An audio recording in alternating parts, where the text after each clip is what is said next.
Là, justement, ça illustre bien ce que tu disais, Benjamin, sur le planning hebdomadaire des opérations. Donc, tu disais qu'il y avait un meeting avec les scientifiques une fois par semaine, c'est ça? Ouais, là j'ai pas le planning parce que le stream lag. Mais effectivement, tous les lundis, on se rejoint avec les scientifiques, toutes nationalités confondues, vraiment tous ceux qui sont intéressés par les opérations de CES et de la PSS.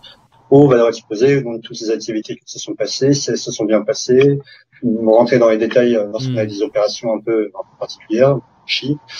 Et on va aussi donc prévoir avec eux, enfin leur demander si ils ont des requêtes, donc des activités bien spécifiques qu'ils veulent effectuer, et on va prendre leurs besoins et les transformer. Donc ça, c'est c'est le lundi soir, c'est la réunion stream, et j'arrive pas à voir sur le planning. C'est voilà, le lundi soir, La case verte. à 16h ou 17h. Ah oui, parce qu'à chaque fois, vous avez Dans l'heure heure JPL et heure européenne, évidemment. Ouais. Et toutes les semaines, ouais, on c'est a ça, besoin de deux opérateurs pour faire les opérations. quand on est en Pardon? Tu peux mentionner peut-être qu'on a deux opérateurs par semaine pour faire tout ça. On a une équipe de 6 opérateurs, mais chaque semaine, on a 2 personnes qui sont shiftées. Un dont le rôle, on appelle ça le PDL. Le rôle, c'est d'analyser les données et de vérifier la bonne santé de l'instrument, que tout ce qu'on a fait, c'est bien déroulé. Pas d'analyser les données sismiques, ça c'est le rôle des scientifiques, mais de s'assurer que la programmation qu'on a effectuée s'est déroulée nominalement. Et une autre personne dont le rôle est de programmer les activités pour la semaine suivante, soit selon nos souhaits à nous, soit selon le souhait des équipes scientifiques. Donc cette semaine, c'est moi qui fais la partie analyse des données, et c'est Benjamin qui a envoyé les commandes, je crois, une heure avant le Twitch. Aujourd'hui, il y a eu le meeting avec les scientifiques. On est mercredi aujourd'hui. Ouais. Oui, on a décalé la semaine. Pourquoi la semaine? Il y a un jour férié. Lundi, c'était férié. Lundi, c'était férié. Donc, oui, je suis perdu. On a décalé d'une semaine. Donc, Benjamin, juste avant le Twitch, il a envoyé les commandes au JPL pour la semaine suivante. Génial. Et donc là, c'est ce que tu disais, Charles, aussi, c'était vous préparez toute la semaine pour la semaine d'après. C'est ça. D'une semaine sur l'autre. Est-ce que vous préparez, si jamais il y a pour quelconque raison, est-ce que vous avez une semaine de backup au cas où? Sur Mars, oui. En fait, il y a quand le JPL envoie les plans d'activité, ils appellent un run-out plan ou run-out week. En fait, ils envoient 2 semaines avec une semaine d'activité et la semaine suivante un peu vide d'activité. Par contre, uniquement les activités pour si jamais on rate l'uplink de la semaine suivante, parce que rien que le lender pour se rallumer, il a besoin d'avoir la commande rallume-toi à telle heure pour recevoir tes commandes ou sois attentif, il y a l'orbiteur qui va passer. Donc ça, le JPL envoie 2 semaines d'activité et en fait la semaine qui est entre guillemets vide d'activité scientifique, donc il n'y a pas d'activité instrument, mais pas vide en termes d'engineering, et écrasée la semaine suivante par le nouveau plan dans lequel on a ajouté des activités scientifiques. Une sorte de planning glissant comme ça, de plan d'activité alors je dis à la semaine, sur Insight c'est à la semaine, il y a d'autres missions martiennes comme Curiosity où c'est à la journée ou 2 jours, 3 jours. Donc le principe est toujours le même parce que là, si on rate un uplink et qu'on se retrouve sans commande du tout pour le lander, c'est la fin de la mission parce qu'il va jamais se réveiller pour regarder, pour recevoir ces nouvelles données. Et c'est avec succès que vous détectez du coup votre premier séisme martien, du coup le 7 avril 2019, ce qui fait maintenant un peu plus d'1 an. Ça a été... Alors, du coup, vous avez pas dû le voir, en fait. Vous avez attendu les résultats des scientifiques qui vous ont dit, eh ben, en fait, là, on avait un séisme. Ou est-ce que c'était déjà visible dans les données que vous avez descendues de Mars? Tu la vois sur les données haute résolution. Donc, si tu prends la planche d'après, en fait, ce qu'on a reçu au début, là, c'est quelque chose d'assez évolué, avec une analyse spectrale et tout ça. Ce qu'on a reçu au Sysmog, c'est exactement cette courbe-là. C'est ça. Donc là, les données basse résolution. Les scientifiques nous ont dit, nous, on suspecte un événement sismique sur cette période-là. On aimerait avoir les données haute résolution. Donc nous, quand on a regardé ces données-là, moi, ça me choque. Enfin, je suis pas sismologue, mais on a l'habitude de voir des sismogrammes un peu plus fournis, on veut dire. Ils ont estimé que dans cette période-là, il y avait une suspicion d'événements sismiques. Donc, on a demandé les événements haute résolution qu'on a reçus. Ça devait être la semaine suivante. On était encore tous les 3 jours à cette période-là, je sais plus. Peut-être enfin quelques jours après. Et donc là, on a complété les données. Si tu passes un coup, pardon. Non, si tu fais une sur la planche d'après. Ouais. Ah ouais. Voilà, donc ça vient compléter. Et là, c'est les données haute résolution. Donc, ils sont balèzes, les scientifiques. En fait, ils font de l'analyse spectrale et tout ça. Je rentre pas dans les détails parce que j'ai aucune idée de ce qu'ils font pour détecter ça. Mais effectivement, ils avaient bien détecté un événement sismique il était entre 9h24 et 9h39. Et donc là, nous, il était attendu, ce premier événement sismique, parce qu'entre un atterrissage le 28 novembre et un premier événement sismique le 7 avril, il se passe du temps, les gens se disent, mais dis donc, ça va trembler Mars. Donc, bon, il fallait expliquer qu'il a fallu le temps de tout installer. Mais il était vraiment attendu. On avait cette suspicion, donc on savait à quelle heure arrivaient les données. Donc là, on les a attendus en temps réel. On avait prévenu la hiérarchie, tout le monde attendait ces données-là. Donc en l'occurrence, celles-ci, on les a surveillées, on les a attendues. Par contre, le fait de dire que c'est un événement sismique, ça, c'est forcément les équipes scientifiques, parce que moi, quand je regarde ça, alors tu vois trois axes parce qu'il y a 3 capteurs sismiques en un à l'intérieur. Et moi, je suis incapable de te dire si ça, c'est un événement sismique ou si c'est pas simplement le bras qui tape ou le panneau solaire qui vibre. Ça, je ne sais pas dire. Tout ça, c'est confirmé. Les sources sismiques sont confirmées par les scientifiques, les ondes P, les ondes X, les ondes de surface, ce genre de choses, c'est leur boulot. Et donc, eux, ils arrivent à des choses comme ça. Super intéressant. C'est fou ce qu'ils arrivent à extraire. Et on a les craquements du lander aussi juste après. Je pense que je peux... Ouais. Je sais pas si vous pouvez entendre le son ou pas. Attends. Moi je l'entends pas, mais je sais que je l'ai réussi à... Ah voilà, attends.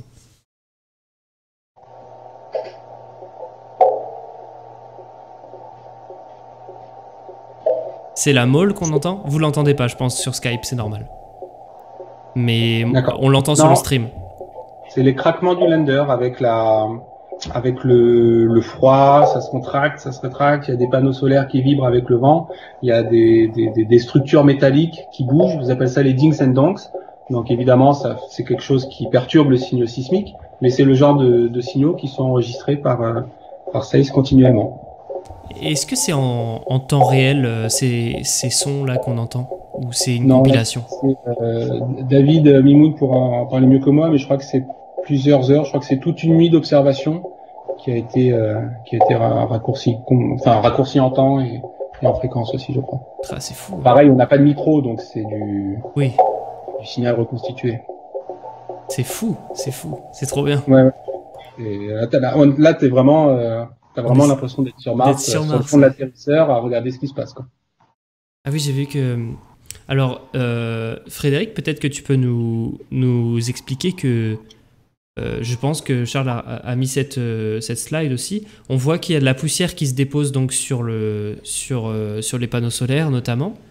Est-ce que ça a un impact évidemment, ça a un impact sur la production de courant à bord d'Insight, mais est-ce que vous avez encore de la marge par rapport à toute la poussière qu'il y a? Ça a eu un impact, effectivement. Il y a eu une petite baisse au niveau de la production d'énergie. Maintenant, là, on arrive dans une période qui est une période de tempête sur Mars, donc avec un risque important d'avoir des tempêtes de sable qui peuvent occulter toute la planète, d'ailleurs. C'est un phénomène assez particulier. Et du coup, il y a une grosse inquiétude au niveau de la capacité à fournir l'énergie suffisante pour conduire les opérations. Donc là, on a travaillé avec le JPL sur qu'est-ce qu'on fait si on a moins d'énergie. Donc ils ont déjà pris quelques mesures pour réduire la consommation d'énergie.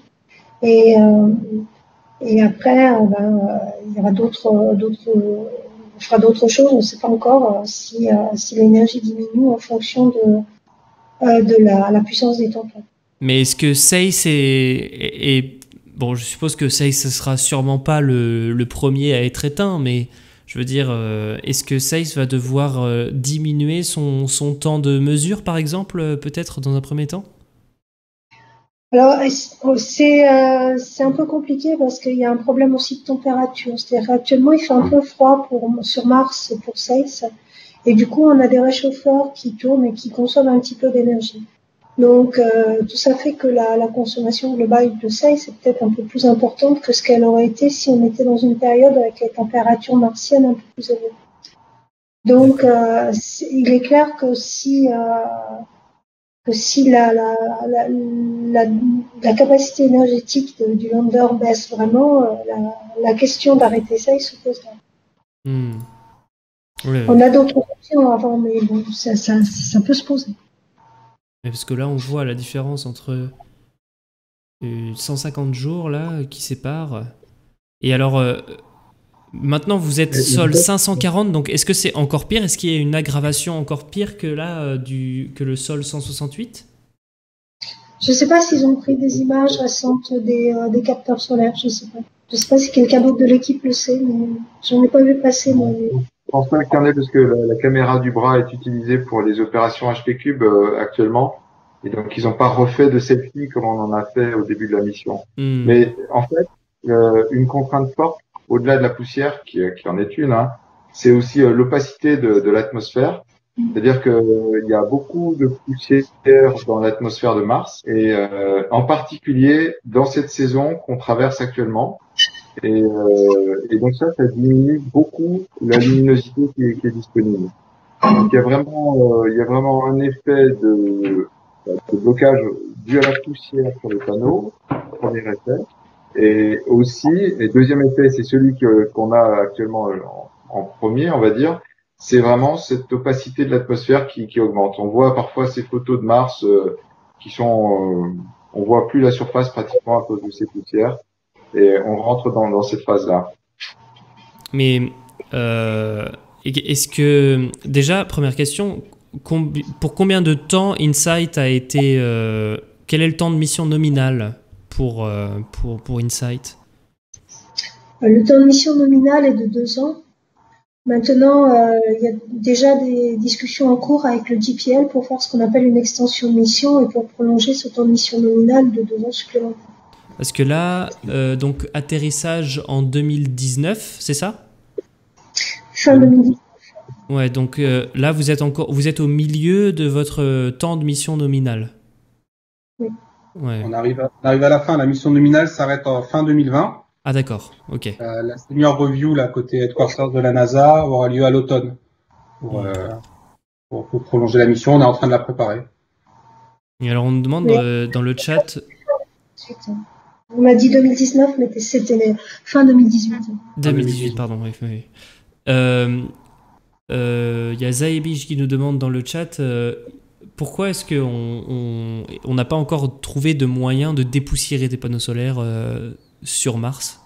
C'est compliqué, non? C'est pas simple. Je sais pas si on en a un. Vas-y, comment? Il y a pas mal d'annonces. C'est surtout que là, en fait, sur InSight, le lander, c'est une mission low cost, soi-disant, hein, une mission low cost $1 milliard, InSight. Ce qui fait qu'en fait, InSight, le lander, l'atterrisseur, c'est le jumeau. C'était peut-être pas le modèle Spare, mais c'est aussi peut-être que c'était ça. C'est une récup du lander Phoenix de 2008. Donc la techno avait 10 ans. Donc c'est ce qui a permis de réduire le prix de la mission, mais c'est ce qui a permis d'éviter de redéployer des panneaux solaires. Donc ça peut, en fait, on est parti sur Mars avec une techno des années 2000, quoi. C'était fin 2018, mais c'était quand même une techno des années 2000. Donc on n'a pas vraiment eu de développement dédié à panneaux solaires sur Mars. C'est les missions un peu plus développées en termes type Curiosity ou Perseverance, fonctionne pas avec des systèmes de panneaux solaires, mais avec une pile à combustible nucléaire, un RTG, qui nous donne l'énergie pour 40 ans, 180 ans. Après, c'est quelque chose qui est pris en compte, je pense, hein, dans le dimensionnement et dans le bilan énergétique du lander, de la mission, de l'atterrisseur. Et on sait qu'il y a ces dépôts de poussière. Ouais. Et les missions peuvent très bien durer assez longtemps, même avec ce problème-là. On voit ce qui est arrivé à Spirit Opportunity, qui ont duré beaucoup plus longtemps que prévu. Ils avaient des panneaux solaires pourtant. Et en fait, c'est que il y a un moment où le dépôt, c'est pas quelque chose qui s'accumule tout le temps. C'est-à-dire que il y a un effet de dépôt et il y a un effet aussi d'abrasion avec le vent qui souffle et qui fait que on arrive quand même à avoir toujours une surface qui est à un moment donné à peu près constante en termes de poussière. Moi, je me rappelle au début de la mission, les gens de Lockheed Martin, puisque c'est Lockheed Martin qui a fait le lander, hein, quand on les entendait au bout du fil et ils discutaient sur les bilans énergétiques, ils étaient vraiment heureux parce que ils avaient le record de puissance générée sur Mars par une mission. Pourquoi? Parce qu'en fait, on est une mission qui était dimensionnée pour aller plutôt sur le pôle au départ. Charles a dit c'était Phoenix, un peu notre grand-père, on va dire. Donc sur le pôle, il y a moins de soleil. Or nous, on a atterri à l'équateur et on avait presque 4500 Wh par sol de puissance disponible. Mais rapidement, en fait, tout ça, ça a été divisé par pratiquement 2 du fait de la poussière. Par contre, depuis, ça s'est stabilisé. Et le problème qu'on a actuellement, c'est vraiment l'opacité de l'atmosphère qui risque, ce dépôt étant constant, qui risque là de nous fournir encore moins d'énergie parce que moins d'ensoleillement sur les panneaux. Et c'est cette tempête de poussière qui avait aussi rendu l'atmosphère plus opaque et qui avait conduit à l'arrêt d'Opportunity. Oui, c'est ça, oui. Et oui, vous êtes complètement dépendant de la météo martienne. Oui, alors on a des plans de secours quand même, hein, comme le disait Frédéric, on a des plans de secours, on a défini des priorités sur les instruments. On peut aussi réduire les durées de communication parce que ça consomme beaucoup les émetteurs. Donc il y a beaucoup d'étapes avant que ça devienne critique. Évidemment, au départ, on va le faire peut-être aux dépens de redescendre des données scientifiques, hein. Mais la mission, elle repartira après. Voilà, c'est ce qu'il faut dire. Ça peut être un mauvais passage, on va dire. D'accord. Et du coup, pour répondre peut-être de manière plus explicite à la question, non, sur Insight, on n'a pas la capacité de nettoyer les panneaux solaires. Est-ce que quelque part, il y a la techno qui permet de le faire, des balais, des vibrations? Peut-être, moi, je suis pas spécialiste du domaine. Il y a peut-être des gens au CNES, ça se trouve, qui ont développé un système qui permet de faire ça, je sais pas. Mais en tout cas, sur SACE, sur Insight, on n'a pas cette capacité. Ça m'étonnerait que personne ne se soit jamais penché sur le problème. Bien sûr. Ouais. Mais comme disait Simon dans le chat, c'est souvent un trade-off, peser le pour et le contre, et c'est souvent un gros coup pour des avantages limités, quoi. En tout cas, sur Insight, on n'avait pas besoin. Ça fonctionne bien en énergie. Ludovic mentionnait à 4007, je crois, le record en début de mission. Oui, ça, ouais. Bon, on fonctionne entre 1500 et 2000, on fonctionne toujours. Ouais. On a des besoins assez forts en début de mission parce qu'il faut bouger le bras, parce qu'il faut prendre plein d'images et tout ça. Bon, plus la mission va avancer, au bout de l'hiver, le bras ne passera pas un prochain hiver sur Mars, donc on n'aura plus besoin du bras, donc ça sera vraiment alimenter des instruments passifs sur Mars. On aura fini la hammering de HP Cube. Après on est vraiment sur du passif, le besoin en énergie est un peu plus limité. Alors on va y venir maintenant à cette actualité évidemment sur la taupe, la Maule HP Cube. Donc mais t'as une vidéo là, c'était une vidéo, je crois. Ouais, c'était une petite vidéo de ce qui s'est passé, c'était à l'automne, courant octobre. Donc on est aujourd'hui sol 540. Hein, donc, et hop, elle est ressortie. Et elle est ressortie. Ouais. On a eu la confiance et puis elle est ressortie. Et depuis octobre, on travaille à la faire au rentrée. Alors Ludo a préparé un petit gif après, si tu peux en toucher 2 mots, Ludo. Entre-temps, alors t'as pas de chance, le JPL a tweeté un gif magnifique il y a 2 heures ou 3 heures. Ah ouais? Mais bon, oui, ouais, mais... Ah mince. Je sais pas s'il marche. Ah, on voit pas. Bon, on est revenu à peu près au niveau du sol. Vas-y Ludo, hein, tu peux en dire 2 mots. Oui, en fait cette sonde là, elle est censée perforer le sol jusqu'à une profondeur maximale de 5 mètres. Et l'objectif, c'est de tirer un espèce de câble qu'on voit derrière elle, qui est plein de capteurs thermiques répartis régulièrement, et donc de mesurer le gradient de température dans la croûte très superficielle de Mars. Donc forcément, il faut quand même qu'elle s'enfonce assez loin pour avoir des mesures de ce gradient et donc savoir le flux de chaleur qui sort de la planète. Et malheureusement, dès les premières séquences de hammering, ça s'est pas très bien passé. On espérait descendre d'une trentaine de centimètres par séquence de hammering. Et là, dès le début, on a constaté que la sonde ne s'enfonçait pas comme prévu.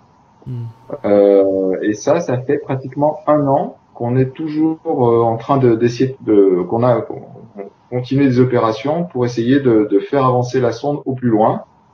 Alors, au départ, évidemment, il y avait une espèce de structure qui était dessus, qui la guidait pour qu'elle aille le plus verticalement possible. Cette structure, on a pensé qu'elle gênait la progression de la môle, donc de la sonde. Donc, on l'a enlevée, et ce qui fait que la sonde, maintenant, on la voit au bout de la pelle, là, très, très nettement. Ensuite, on s'est aperçu qu'elle arrivait quand même pas à avancer, et on a pensé que c'était parce que il y avait pas assez de friction entre la môle, entre la sonde. La sonde s'appelle the mole en anglais, c'est pour ça que j'ai tendance à dire the mole. Mais donc on sait qu'il n'y avait pas assez de friction avec le régolithe qui est autour, et donc on a appliqué une pression avec la pelle du bout du bras, en essayant d'appuyer juste à côté pour l'aider à pénétrer. Ça a marché un temps, mais il y a un moment, pour une raison X ou Y, ça a commencé à remonter, donc la sonde est ressortie. Et donc là, on a appliqué, ça c'est la dernière étape, vraiment les grands moyens. On a décidé d'appuyer directement avec la pelle sur le sommet de la sonde. Ce qui est très risqué. C'était une opération qui était délicate. Ouais. Voilà, exactement. C'était une opération qui était délicate parce que le câble qui est derrière est très fragile et il y a toujours une imprécision sur le positionnement du bras. Et donc, et le bras, il a quand même une certaine force, hein. Il a plusieurs kilos, 4-5 kilos, donc sur ce câble-là, ça peut faire mal. Et finalement, donc ils ont pris la solution, je dis ils, parce que c'était vraiment une discussion entre le DLR qui est en charge de cette expérience et le JPL. Ils ont pris la décision d'appliquer carrément la pelle sur la sonde. Et finalement, on a réussi à avoir la précision qui allait pour que petit à petit, cette môle réussisse à s'enfoncer. Et actuellement, là, les derniers résultats, c'est qu'elle est pratiquement à la surface. Donc, on a bon espoir que dans les prochaines séquences, elle puisse commencer, puisque maintenant elle est quand même bien enfoncée, donc elle a beaucoup plus de friction par rapport au sol, elle puisse commencer à avancer toute seule et faire son chemin, je dirais, jusqu'à une certaine profondeur et faire sa vraie mission scientifique, quoi. Et la pelle va rester en place à la surface, mais est-ce que ça risque de gêner le câble, là ? Alors, la pelle, on va l'utiliser. Alors, il y a plusieurs options et tout ça, c'est encore en cours de discussion. C'est vraiment l'actualité chaude du moment sur la mission, mais il y a plusieurs idées qui seraient en particulier de combler le trou, parce qu'il y a une espèce de trou qui a été fait par la sonde, combler le trou avec le maximum de régolithe possible pour que la sonde soit vraiment enfoncée suffisamment et qu'il y ait le maximum de friction qui lui permettra d'avancer toute seule. On espère aussi après peut-être qu'on utilisera la pelle pour garder une certaine pression au-dessus de l'endroit où la sonde s'enfonce, en tout cas pour les premières séquences. Benjamin, toi qui étais au meeting, aux réunions d'Uplink là aujourd'hui et hier, est-ce qu'ils ont prévu de continuer les forages la semaine prochaine? Oui, ils font une petite pause pour analyser. Oui, alors Benjamin, moi peut-être, vas-y Benjamin. Oui, effectivement, ils vont continuer de forer ce week-end et ils vont forer samedi et je crois que les données arrivent dimanche matin dans la matinée. Dimanche matin, dimanche dans la journée, on aura des images, on saura comment ça va se passer les coups de marteau de ce week-end. Et donc, pendant les coups de marteau de ce week-end, la pelle reste à la position qu'on voit ici sur l'image ? Il va y avoir des petits déplacements, mais oui, ce sont vraiment des déplacements mineurs. Et... Là, c'est un petit peu nouveau, hein. Si j'ai bien compris, Benjamin, Jusqu'à présent, on prenait du temps, c'est-à-dire que il y avait une opération où on plaçait la pelle vraiment sur le sommet de la sonde, on regardait les images, s'assurait qu'elle était bien placée, et après on lançait une séquence de hammering. Et là, pour la première fois ce samedi, ils ont pris le risque, parce que le temps commence à passer, il y a des questions budgétaires derrière aussi, ils ont pris le risque de faire les deux opérations, c'est-à-dire repositionnement de la pelle et tout de suite dans la foulée, sans avoir mis le sol dans la boucle, séquence de hammering. Donc, on espère que ça se passera bien. Normalement, ça devrait être le cas puisqu'ils ont quand même une certaine expérience maintenant de ce type d'opération. Et aussi parce que on est presque à la surface, donc il y a moins de risques quand même par rapport au sommet de la sonde. Voilà. Mais là, il y a une opération. On va essayer de gagner du temps, en gros, en faisant sur un même cycle de commande à la fois positionnement repositionnement du bras et une séquence de forage. Mais ok, c'est à regarder sur Twitter début de semaine prochaine. Début de semaine prochaine, ouais, on va regarder ça. C'est passionnant, c'est super. Pour l'anecdote sur cette pelle, en fait cette pelle, le bras, c'est un héritage de la mission Phoenix. Et il avait une pelle pour aller gratter le sol. Hein, c'est là qu'ils ont trouvé des traces de glace sur le sol. On n'avait pas besoin pour Insight à l'origine. Donc à un moment donné, il a fallu faire des arbitrages en termes de bilan de poids. On demandait à Sales d'enlever notamment de réduire son poids, et puis à un moment on se dit on n'a qu'à enlever la pelle et ça sert à rien. Pourquoi on garde une pelle sur une mission qui sert pas? C'est juste parce qu'elle était sur le bras. Il y a qu'à l'enlever. C'est vrai que ça pèse un petit peu, pas non plus très dimensionnant, mais ça pèse un peu quand même. Puis il y a un ingénieur au JPL qui a dit on sait jamais, c'est plus compliqué de l'enlever que de la laisser. Donc on a fini finalement par laisser la pelle. Et on se rend compte, si on avait enlevé la pelle, parce qu'on a voulu gagner du poids sur autre chose, ou qu'on s'était dit c'est vrai que c'est rien, autant l'enlever, hein. C'était pas la même mission. HP Cube, c'était pas la même chose. Même Sales, on pouvait plus tirer la boucle. Le câble là, ouais. Le câble, on pouvait plus le tirer.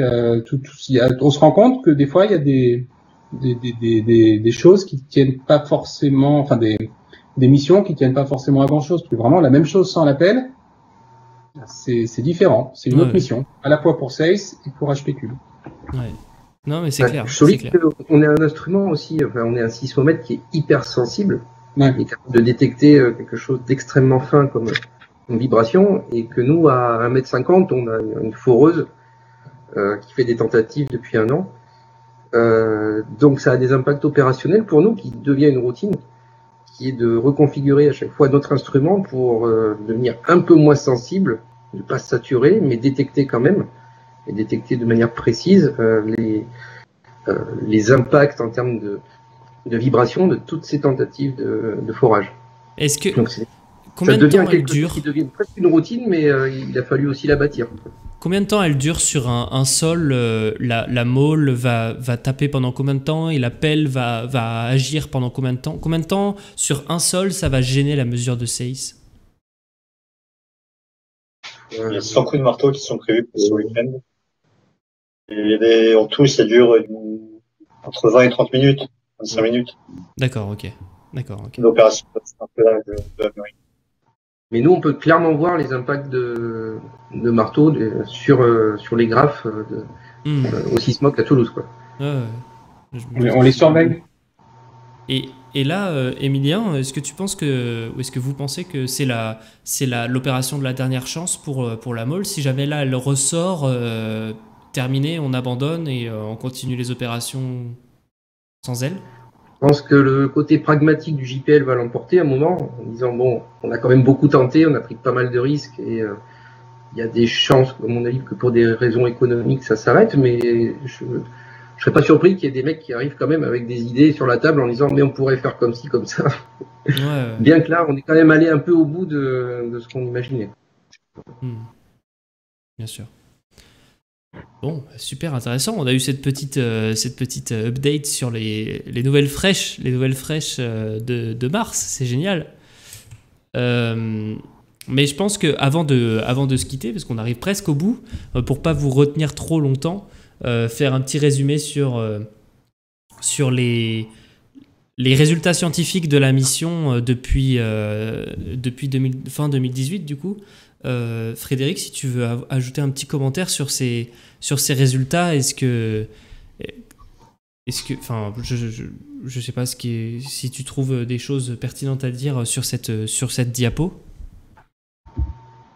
Moi, je sais pas à rentrer dans le détail, c'est pas mon domaine, mais ce que je sais, c'est qu'il y a eu des séismes, pas des très forts séismes, non. Il y en a eu quelques-uns, mais plutôt petits. Donc, on attend toujours le Big One, un peu comme les Californiens attendent de leur côté aussi. Et après, aussi, une des grosses déceptions, c'était au niveau des impacts, parce qu'effectivement, on n'a pas réussi à détecter d'impact. Sachant que côté impact, il y a tout un process qui essaie de se mettre en place pour valider la mesure d'impact avec des images en parallèle, des images prises par certains orbiteurs. Mais pour l'instant, on n'a pas d'impact dans la zone dans la zone de recherche. Donc ça, c'était un peu une déception. Ouais. Disons que la mission est encore finie, hein. On a une mission longue, donc on est encore en attente, mais on a quand même déjà pu montrer que Mars est sismiquement actif. C'est quelque chose dont on n'avait pas forcément la certitude avant d'atterrir sur Mars, évidemment. Bon, il y a eu des missions précédentes, elles n'avaient rien détecté du tout quand elles avaient eu la chance que le sismomètre soit activé. Ça, on a détecté plus de 400. On a réussi à en localiser 3 dans une zone qui s'appelle Cerberus Fossae. Que tu vois, c'est les petites ellipses là, donc c'est 1100 km à l'est de l'InSight. Donc c'était une zone qui avait été repérée, cartographiée avec des images des orbiteurs. Donc c'est quelque chose qui était entre guillemets attendu. On s'attendait à une zone sismique. Un petit zoom à droite là, la partie bleue, c'est la fosse en fait. C'est la Terre qui s'est écartée dans cette zone-là. Et ça bouge. Il y a eu de la lave qui a coulé à l'intérieur. Et on détecte notamment, on pense détecter des éboulis le long des grosses pierres qui tombent le long des parois. Si des grosses pierres tombent, c'est pas forcément la gravité, ça peut être aussi que la zone bouge et que les pierres et qui coulent au milieu. Donc tout ça, c'est des choses qui sont détectées. C'est difficile on peut repérer des séismes, c'est encore le step au-dessus de savoir les localiser, d'estimer l'azimut pour un séisme. C'est ce qu'il y a de plus difficile. Donc souvent, pour la plupart des séismes, on est à peu près capable de déterminer la distance de l'épicentre par rapport à InSight. Donc c'est tous les cercles que tu vois. Par contre, l'azimut est un peu plus touchy. Et ça, il faut analyser on attend plutôt des séismes basse fréquence. Et là, on en a repéré 4, dont 3 qui ont pu être localisés précisément. Je ne veux pas rentrer dans le domaine, dans les détails de la sismologie, mais les séismes basse fréquence, ceux qui ont c'est des séismes plutôt en profondeur, qui ont la plus forte énergie, et donc c'est vraiment ceux-là qui nous intéressent, c'est ceux-là qui vont traverser le manteau, potentiellement le noyau, donc c'est ceux-là qui sont vraiment attendus par les sismologues. On a pu en détecter 3, donc 2 dans la zone de Cerberus Fossae, et un autre que tu vois, le petit rouge, je sais pas si on voit bien, la petite zone au nord-est de Cerberus Fossae, qui s'appelle, je sais plus le nom, je me l'étais noté quelque part. C'est Orcus Patera, la zone. Donc on en a repéré un autre dans cette zone-là. En fait, c'est une espèce de petite dépression. On ne sait pas si c'est un cratère ou d'impact ou un ancien volcan. Et ça, c'est primordial parce que c'est la première zone sismique jamais détectée sur Mars. Elle était attendue, mais il y en avait d'autres aussi qui n'ont pas tremblé, qu'on attendait. Donc c'est quand même des résultats très encourageants. On attend encore effectivement le Big One pour remplir complètement la mission, pour avoir plus d'informations sur le manteau profond et le noyau. Aujourd'hui, on a beaucoup cartographié la croûte. On a identifié des dichotomies entre la croûte côté nord, côté sud. On a bien qualifié l'épaisseur de la croûte, la durée crust. Et ce qu'on a fait aussi, on a fait une sorte de sondage autour de la zone d'atterrissage avec plusieurs techniques. On analyse les zones de pénétration de HP3 pour déterminer la profondeur la texture, la composition du sable directement sous SACE et sous InSight. On est capable aussi d'étudier les vibrations des 3 pieds de SACE qui sont sur le sol pour avoir des informations sur le durée crust, qui est la toute petite couche superficielle un peu rigide. On analyse les tempêtes de poussière qui passent au loin, qui soulèvent légèrement le sol. Ça nous permet de sonder le sol sous InSight jusqu'à une dizaine de mètres. Donc on a montré que en fait c'est très meuble sur les 3 premiers mètres et qu'après en dessous entre 3 mètres et 10 mètres c'est un sol beaucoup plus compact et beaucoup plus rigide et beaucoup plus consolidé. Donc on a autour d'Insight, en tout cas, de manière locale, on a une zone qui est quand même, c'était pas forcément attendu, mais on a un sol qui est très meuble. Par contre, sur la partie un peu plus globale, c'est-à-dire composition du noyau, je pense que ce que Ludovic présentait tout à l'heure, c'est que les retours d'expérience de Rise nous donnaient beaucoup d'informations. C'est-à-dire on a besoin. Rise, c'est quelque chose qui étudie donc les variations, les oscillations de Mars autour de son axe, et on a besoin d'étudier ça sur toute une année martienne. Donc on y arrive là, en fin d'année on y sera. Donc ça permettra de donner des informations sur est-ce que le noyau est plutôt liquide, plutôt solide. On n'y est pas encore, on a des indications, ils feront les publications scientifiques en temps et en heure, mais on a quand même des événements qui permettent de placer la sismologie de Mars, grosso modo, entre la Terre et la Lune. D'accord. Ouais. Voilà, la Lune, c'est plutôt des séismes un peu basse fréquence qui bougent beaucoup, et sur Terre, évidemment, on a des séismes beaucoup plus haute fréquence. Souvent, les séismes basse fréquence sur Terre sont un peu noyés dans la végétation, dans la croûte, avec tous les océans et tout ça. Là, c'est pas forcément le cas sur Mars, donc on en détecte aussi un peu plus sur Mars que sur Terre. Et un point aussi qui est important, c'est en termes de magnitude. On a besoin pour vraiment sonder plus profondément dans Mars, on a besoin d'un séisme de magnitude 4, 4,5, 5. Pour l'instant, on est plutôt à la limite, on est juste en dessous de 4. Bon, on espère. C'est ça, vous attendez un plus gros, quoi. Vous attendez un. En même temps, on sait qu'on est capable de les détecter. Donc, si on n'en a pas, si on n'en détecte pas des plus gros, c'est aussi une information qui sera utilisée par les équipes scientifiques pour dire, bon, nous, on détecte pas. On sait qu'avec les résultats qu'on a eu jusqu'à présent, la sensibilité de l'instrument et les performances qu'on a, on sait que s'il y a un plus gros séisme, on le détectera. Donc, on sait aussi que s'il n'y en a pas, c'est que Mars n'a pas tremblé dans la zone autour d'Insight. À ce moment-là. C'est aussi une information scientifique qui sera analysée. Oui, bien sûr. C'est intéressant. Bon, bah, je pense que ça fait un bon petit résumé de cette soirée. On a fait le tour, hein. On est arrivé jusqu'à la fin de la présentation. On va peut-être prendre quelques questions dans les minutes qui viennent, et puis après je vais vous libérer parce qu'il commence déjà à être tard. Il y a Britt Alliop qui nous demande de localiser un séisme avec un seul sismomètre. C'est très dur, non ? Est-ce que Ludovic, tu veux bien nous éclairer là-dessus ? Alors, complètement, c'est très dur. Charles disait tout à l'heure, sur Terre, il y a 20 000 sismomètres, et donc on fait des triangulations pour déterminer exactement la source et la localisation du séisme. Sur Mars, on n'a que 16 et c'est pas facile, mais on a quand même un sismo qui est 3 axes et qui arrive à mesurer la polarisation de l'onde, et donc on arrive à déterminer la direction. Si l'onde est suffisamment forte, on arrive à déterminer sa direction.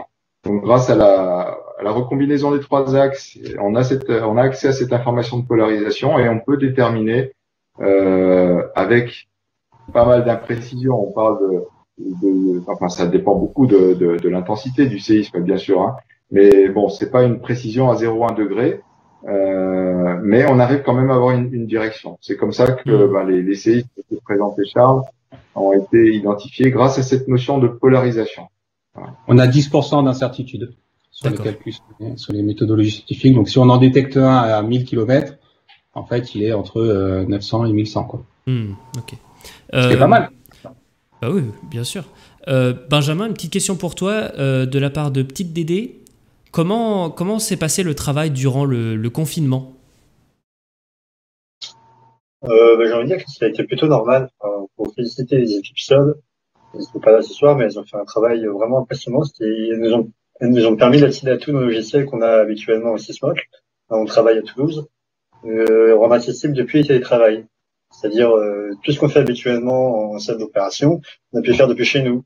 Donc vraiment, il n'y a pas eu vraiment de différence. Enfin, vraiment, c'était vraiment faisable sans problème. Alors, au départ, où il y a peut-être eu des petites spécificités qu'on a dû faire, il y avait quelques opérations vraiment touchy spécifiques qu'on ne pouvait pas faire parce qu'il fallait tester sur le simulateur dont on a parlé auparavant. Mais hormis ça, vu qu'on avait beaucoup de produits opérationnels qui étaient déjà créés, on a pu opérer vraiment de façon pratique et sans trop de problèmes depuis la maison. Okay. Alors, ça a été quand même progressif. Au départ, on n'était pas complètement outillés et il y a eu beaucoup de développements complémentaires qui ont été faits pour qu'on puisse pratiquement faire tout depuis chez nous. Et au départ, on était assez précautionneux en faisant des opérations plutôt simples, en évitant de se lancer dans des trucs trop compliqués.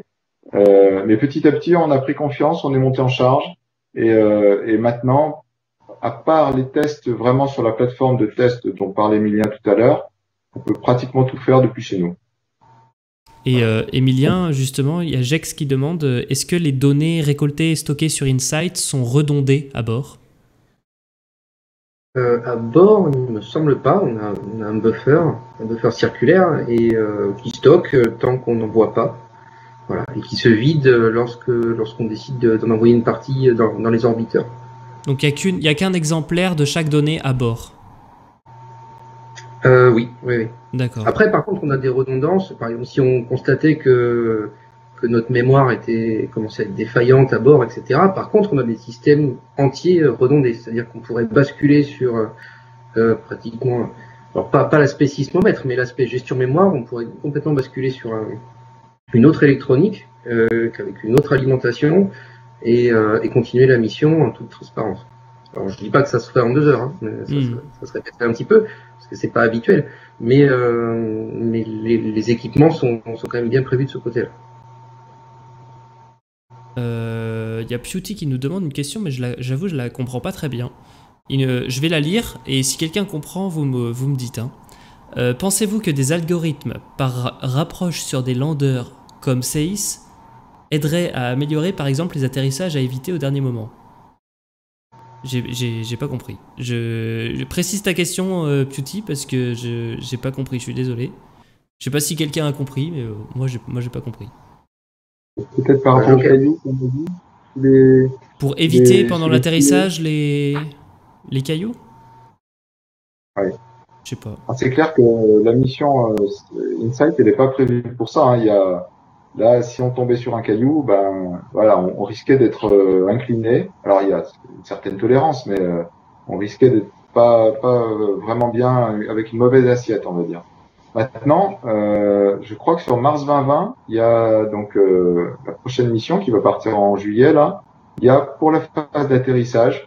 Alors, vous savez, il y a le site de mécanisme de Skycrane, là, de grue. Et donc là, il y a une reconnaissance du terrain pour éviter éventuellement des obstacles. Donc il y a un progrès par rapport aux missions type Insight. Donc, petit à petit, effectivement, on introduit cette notion-là de détection d'obstacles avant l'atterrissage. Mais sur Insight, clairement, ce n'était pas en place. Je ne sais pas si ça répond à la question. Je pense que je sais pas du tout. Je sais pas. Je crois qu'on a fait le tour. Je vois plus d'autres questions. Eric qui nous dit à tous rendez-vous dans 43 jours et 16 heures pour le lancement de Mars 2020 Persévérance, 17 juillet. Exactement. Encore un grand moment aussi pour le CNES, on peut en parler parce que c'est une mission qui va être importante. L'instrument SuperCam sera opéré depuis Toulouse aussi. Eric ? Oui, effectivement, SuperCam sera opéré depuis Toulouse comme l'est ChemCam aujourd'hui, donc avec un instrument qui est un peu plus complexe que ChemCam. Et donc là, on est dans la phase de préparation de toutes les opérations. Particulièrement, je travaille sur le downlink, Ludo sur l'uplink, et donc on est en train de préparer, comme on l'a fait pour SEIS, préparer les outils, préparer les procédures, préparer les activités qui vont être menées à bord pour essayer d'arriver le plus avec le moins d'inconnus possible. Et vous allez, vous êtes, c'est les mêmes personnes qui vont opérer SuperCam et SEIS?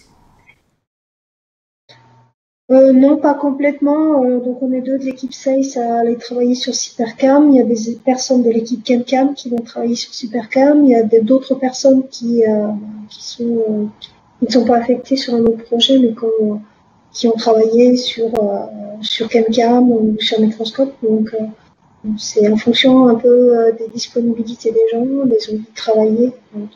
D'accord, très bien. On fait l'équipe.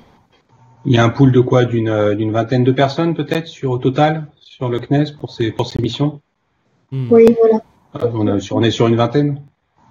Si on compte, pour la partie exploitation, si on compte le segment sol, la préparation des opérations, oui, bien sûr. Et là maintenant côté instrument, c'est un peu terminé. D'accord. Bah écoutez, je pense qu'on va se quitter là. Hein. Il est presque 23h, ça fait déjà beaucoup trop. C'est trop long. Mais bon, c'est jamais trop long quand c'est passionnant. Donc moi, j'ai vraiment adoré cette soirée. Je voulais vous remercier toutes et tous d'être venus. C'était vraiment super. J'ai appris plein de choses, encore une fois, mais j'ai passé une super soirée. Et je pense que les gens aussi sur le chat étaient contents. Est-ce que ça vous a plu ? Est-ce que vous vous êtes senti à l'aise ? Est-ce que vous avez aimé l'expérience ? C'est sympa, oui. Franchement. Merci beaucoup pour l'opportunité. Oui. C'est vraiment chouette. C'est un peu déstabilisant d'avoir le chat en même temps qu'on parle, parce qu'on voit passer des questions, c'est difficile de répondre en même temps. Désolé, on n'a peut-être pas répondu à toutes les questions, mais... Ouais, c'était difficile de gérer le temps de parole, d'avancer dans la présentation et d'intégrer des questions des gens en même temps. C'était une émission particulière aujourd'hui, mais je pense que ça s'est bien passé. Je suis assez content. Je suis assez content de comment ça s'est passé. Je suis vraiment... Enfin, c'était super. Bravo à toi, Corentin, pour le pilotage. Merci à vous. Ouais, bravo pour la technique, c'était pas simple d'avoir invité. Merci beaucoup. Écoutez, on va se quitter. Je vais raccrocher aussi sur Skype parce que je vais rester en ligne. J'ai un épisode de C'est pas sorcier à regarder avec les gens. Donc merci encore d'avoir été là. Qu'est-ce que tu dis, Benjamin ? La semaine prochaine dans le chat. Se rejoindre la semaine prochaine dans le chat pour voir une nouvelle la semaine prochaine dans le chat, évidemment. Et parce que oui, l'émission a lieu tous les mercredis à 20h, donc soyez là la semaine prochaine aussi. Qu'est-ce que je voulais dire ? Rien de plus. Merci encore d'être passé. Et puis, je vais raccrocher la conversation Skype, vous dire au revoir et vous souhaiter plein de bonnes choses pour SACE et plein de bonnes choses sur Mars depuis Toulouse. Et voilà, on attend les images ce week-end de la Mall. On va voir si ça va bien se passer. C'est ça. Ça marche. Merci beaucoup. Merci encore. À bientôt. Bonne soirée, à bientôt. Au revoir. Merci à tous. Au revoir. Bye bye. Eh bien voilà, paf, terminé. Bon, je suis fatigué. Oh, c'était trop bien. Ah, salut YouTube.